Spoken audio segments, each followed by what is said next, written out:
प्रधानमंत्री जी ने जो कल आग्रह किया, हमें उसे इसी सापेक्ष में देखना चाहिए कि हम कैसे एनर्जी कंजर्व करते हुए एक सही तरीके से जो भी हमारा यूज़ है, पेट्रोल है या डीजल है, उसको करते हुए कैसे हम जो देश पर आर्थिक भार पड़ रहा है उसको हम कैसे कम कर सकते हैं।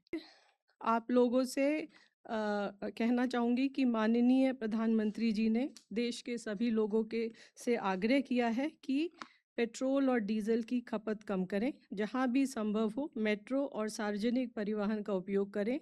कार पूलिंग का विकल्प चुनें, railway as a mode of transportation for goods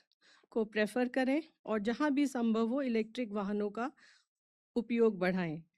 आइए हम सब मिलकर हम अपने दैनिक उपयोग में ऊर्जा को बचाने के लिए हर संभव प्रयत्न करें ताकि देश पर पड़ रहे आर्थिक भार को कम किया जा सके।